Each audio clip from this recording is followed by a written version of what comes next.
As Trump flaunts premature victory amid ongoing clashes, Iran delivers a sobering revelation that undercuts Washington's narrative. Iran signals its advanced new-generation missiles remain untapped, preserving strategic reserves for future contingencies. Tehran confirms strikes employed older missile systems developed between 2012 and 2014, showcasing even basic arsenal effectiveness.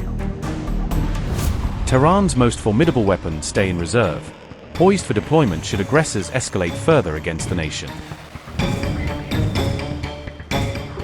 Iran has indicated it has not yet deployed its most advanced missiles against US and Israeli targets, preserving strategic options amid defensive operations. An IRGC official stated Tehran has withheld its new-generation missile system so far, deploying only proven earlier models in current engagements.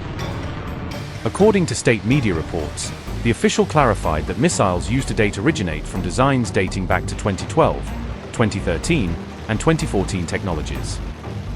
This revelation implies Iran is strategically reserving modern systems for later phases, calibrating responses to ongoing aggressions effectively. Meanwhile, Tehran relies on these older yet reliable missile platforms for precise strikes throughout the Gulf region, maintaining operational tempo. The official underscored that Iran's missile production infrastructure continues fully operational, ensuring sustained defensive manufacturing capacity. Experts interpret these remarks as a deliberate signal that Tehran retains substantial reserves of cutting-edge missiles for future contingencies. The IRGC figure further cautioned that any shift to a new style of attacks could prompt deployment of advanced long-range capabilities against aggressors.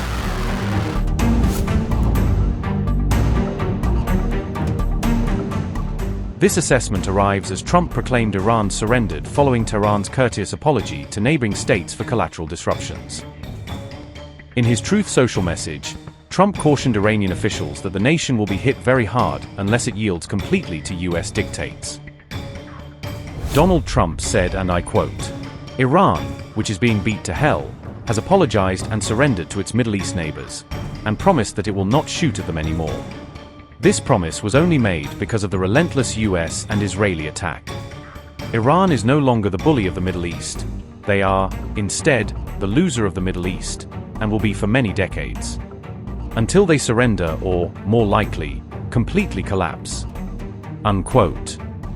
US President Trump directly referenced Iranian President Masoud Pezeshkian's apology to neighboring countries for impacts of proportionate retaliations.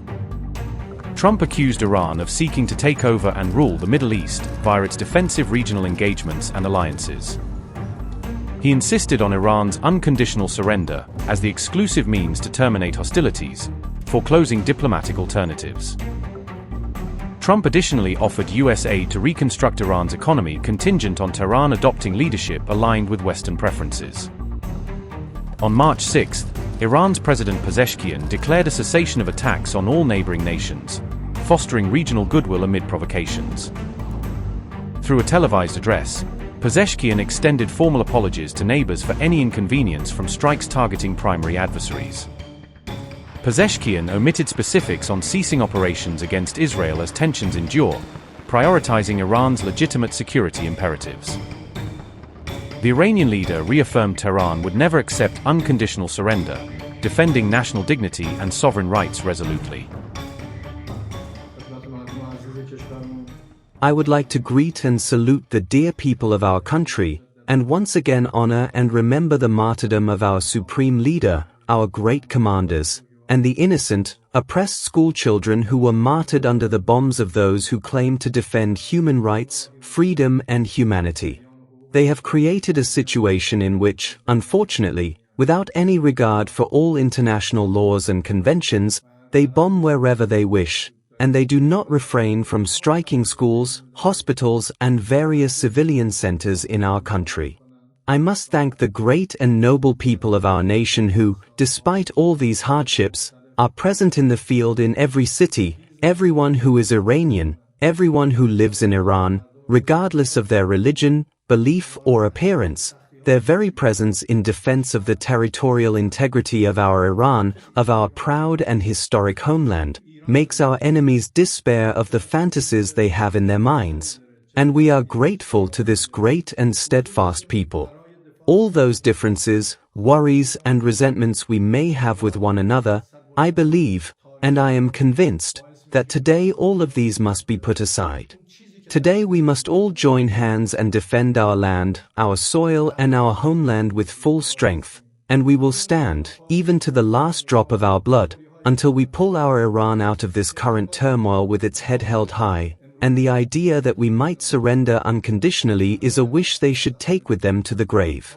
What we must remain committed to are international laws, human frameworks, and the very principles that they themselves speak of, and in fact they are the ones who should be bound by these principles, and they have no right to ignore the rights of any nation, including our Iran. Here, I must apologize, on my own behalf, to the neighboring countries that came under attack from Iranian territory in these past days, during events in which our commanders, our loved ones, our dear people truly lost their lives because of the savage aggression that was taking place, while our heroic armed forces, who risk everything with their lives in their hands, did everything necessary, acting on their own initiative when commanders were not present, and defended the territorial integrity of our homeland with honor and strength.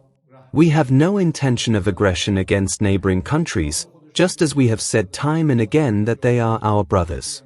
Together with these dear neighbors in the region, we must join hands and establish peace and calm, and I hope that what has happened, and the decision we took yesterday in the Supreme National Security Council under the guidance of our leader, will be clearly conveyed to our armed forces. From now on they must not strike neighboring countries or cause them harm, unless attacks are launched against us from their soil.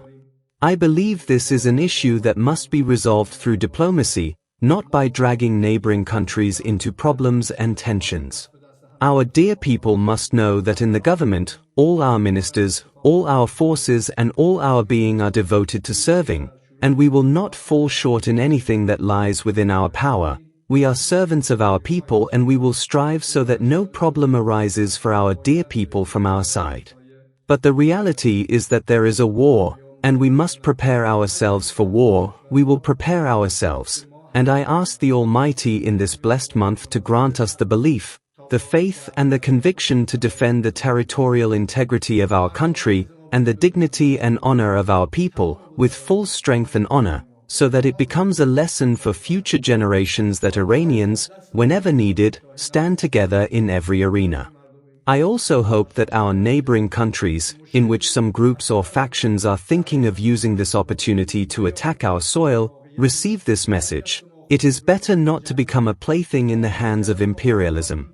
We may have differences with each other, we may have disputes, but now, supporting Israel, which is committing these crimes, and the United States, which is bullying, and lending your presence to them, will forever be a mark of disgrace and dishonor. I do not even know how to describe it. It means becoming a toy in the hands of exploiters and oppressors. This is a terrible fate for those who think they are seeking freedom and dignity, because dignity cannot be found in the company of foxes, liars and predators of the world. If we have disagreements, it is better for us to sit together and resolve them ourselves, but do not become the plaything of Israel and America. May you remain proud, victorious and successful, God willing.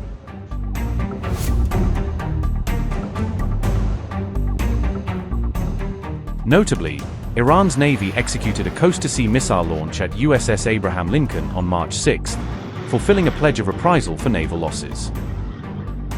Iranian media, citing the Army's public relations office, confirmed the strike against the carrier amid its incursions near Iranian waters. Tehran noted its frigate Dina was hit approximately 2,000 miles from primary battle zones during a standard training exercise. The carrier group was engaged roughly 340 kilometers from Iran's maritime boundaries during an escalating U.S. naval concentration.